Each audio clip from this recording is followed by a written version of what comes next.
everybody? Thanks for stopping by. It's Bat Merc tonight. I'm going to be reviewing Conan the Barbarian number 22. It was a big dump today for Conan, man. A big booty. There was Conan the Barbarian. Conan, the Savage Sword of Conan came out. Also Solomon Kane. So getting a lot of reading done tonight. When I went in there was only I think one issue of Savage Sword of Conan on the shelf, and maybe two of Conan the Barbarian, and I think there was maybe 2 or 3 issues of Solomon Kane. So they're all selling pretty good. You know what I mean? But I already had everything on my pull, so it was like probably the best Wednesday of the year, I think, because it was just a bounty of Conan. Coney. But yeah, let's get into this. Love this cover by Dan Panosian, man. This thing rocks. This is like one of my favorite covers, I think. There's just something, he really brings that old school kind of like comic booky, like old school feel, like Marvel, but then also you can see kind of his Mad Magazine kind of influences in there too. It's just a little bit of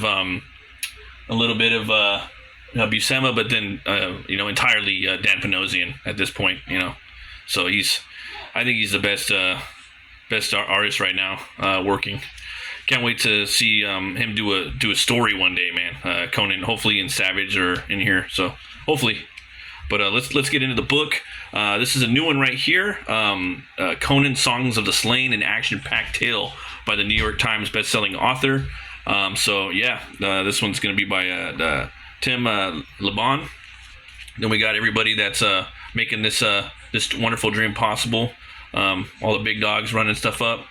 Then we jump into where we're at with the where we're at on the map, of Hyperborea. So well, basically we're spoilers, guys. If you haven't seen the last review, he's trapped now, and there's a whole town that was bewitched with smiling all day, and he's becoming a gladiator now. So now he has to face off against this beast right here.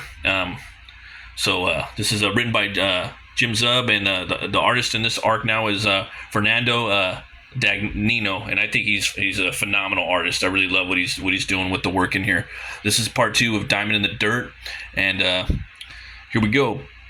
3 weeks ago, Conan thought his latest quest was at an end. Prepare for death, worm. Now he fights for his life against a colossal warrior named Crumba the Carver. So loving this splash page. So you couldn't ask for anything more to just open up a comic book.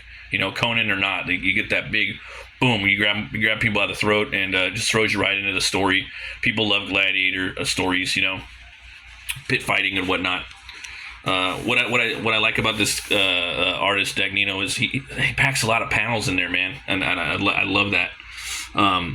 This is the gladiatorial arena of Kashida, a city of dark sorcery in Stygia. For the citizens, this is bloodletting is entertainment to keep the public engaged and amused.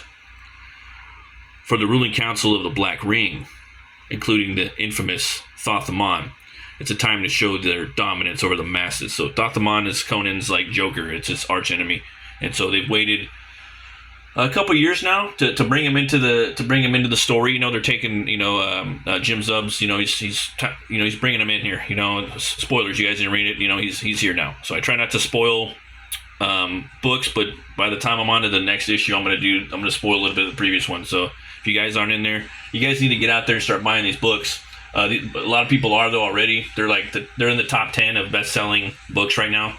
And there's a reason for that. People want Howard, they want Conan, and this is that time. So get out there and read this, guys. But the violent proceedings are barely even a distraction as they return to discussions, their clandestine matters.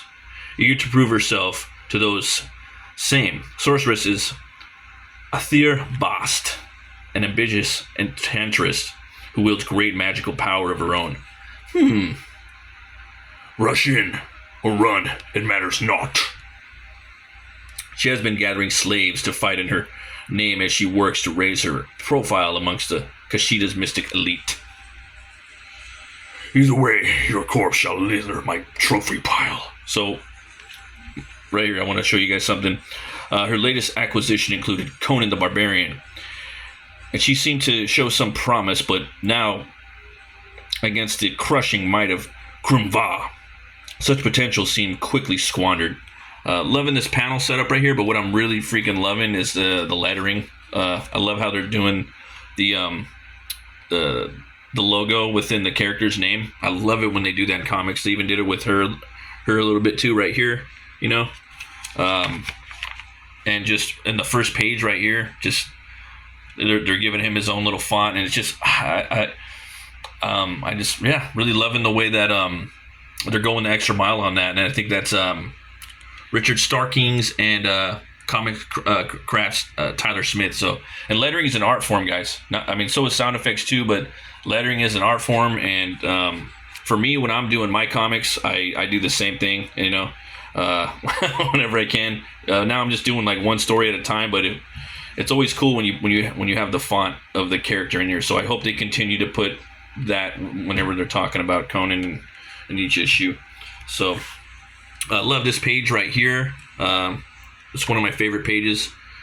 You are fast, but not fast enough. Throws him into the wall, you know, and then he grabs him by the foot, throws him right there. The Grand Gladiator's grip is like steel as he grabs Conan and hurls him against the arena wall with incredible force. But the Barbarian can't even register the pain from the thunderous blow. He struck again and sent sprawling to his knees. A knife as long as his arm cuts into his rib. So that's brutal, man. That's like one of the most brutal, devastating like cuts I've seen Conan encounter within this new run, within these 22 issues. But, you know, he takes it, man. He looks like he just takes it from the side. Does a little ragdoll to him. So he's basically fighting like the Hulk right now, you know.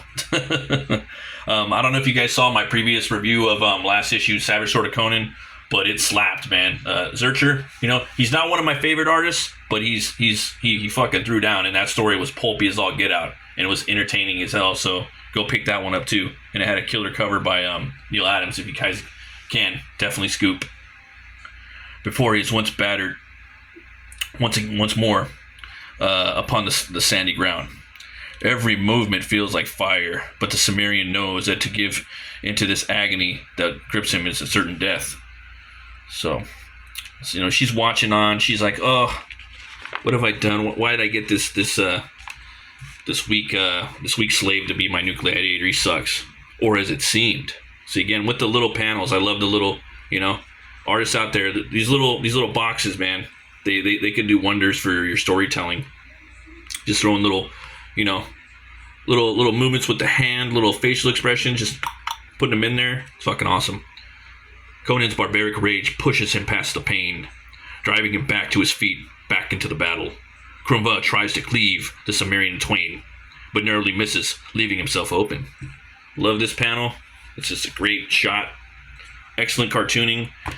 Hits him in the Achilles tendon to an unexpected, as it is debilitating attack.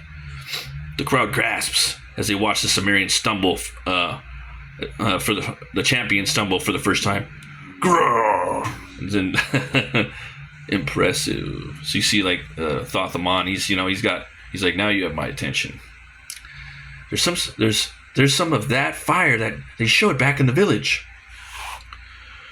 Damn you! And here we go again, man. I'm loving the panel work. Look at that. He ain't skimping on the panel. I'll butcher you, bloody for that. Swings at him, drops an elbow right into his joint. You know that shit's gonna hurt. Yeah. A swift strike from Grumva is halted by a well-timed blow from the barbarian, and then a test of strength begins. So he chokes him out, muscle straining, pushed to the absolute limit as the razor's sharp blade inches even closer. And then, all at once. So, you know, you got Thothamon right there. He's watching over. You know, they're kind of saving him a little bit. There is a new champion of the arena. Well done, Savage. And the crowd erupts with a fervent roar of excitement. So that's a pretty badass picture right there. Might be my favorite in the issue. I don't know. It's pretty metal. It's always a lot of people don't like drawing the back stuff too. I'm seeing more back shots of characters, but I'm seeing a lot more too, man. More people are doing more artists are putting their characters like showing their back, and the back's cool if you know how to like draw the muscles and whatnot. Just go look at the I forgot the name of the painting that Frazetta did where Conan's taking on the giant serpent. And that's a full back shot. So right here, she's like, okay, I got myself my my warrior, my gladiator. You know what I mean? He's moving through. He's getting ready. Then the chicks right there, they got to give him a bath. They're scared of him, but then they see him, they're like, oh damn. I like this shot right here. You get to see like how beastly he is. I think this artist Dagnino does a great job of kind of really showing like the just like how big boned Conan is. I think he does a good job. He's almost yeah, man. It's unbelievable in some ways. Like really cartoony. His physique, his bone structure is huge. It's massive, and he's really like a Hulk in some of the, not all the illustrations in here, but some of them. I think he does a good job of that. Well, here we go. This is a badass double page right here. I shall reward you with life, a bloody purpose. So she's gonna keep him alive. She's gonna feed him well. She's gonna give him a spot in the tower. Okay. And all he has to do is fight for her. But we'll see where the story turns from there. I do want to show you more, but I don't want to spoil it. There's some pretty messed up. There's a messed up scene in here. Again, I don't want to talk into that too much, but he has to fight, and I didn't expect it, but yeah, you guys definitely. We're gonna jump back to the art gallery. I want you guys to go check it out. We got some cool covers right here. A bunch of the Panosian versions. This is a Riccardo Frederici. We got Valerio Gianna Rodano. Sorry about my French. Jason Sean Alexander. I think that piece is freaking awesome. This guy used to do Spawn a lot. I remember him from Spawn. And then here we got Nid Balam. That one's pretty cool. Kind of reminds me of the artist. I think Gooding that did Barbaric, kind of similar style. We got a couple of the Panosian, as we should. You're gonna get that metal one. Yeah. Then you got the Virgin one. It's a San Diego Comic Con. I'm gonna probably miss San Diego this year, but I'm probably gonna do WonderCon next year. Probably gonna table there and go to San Diego.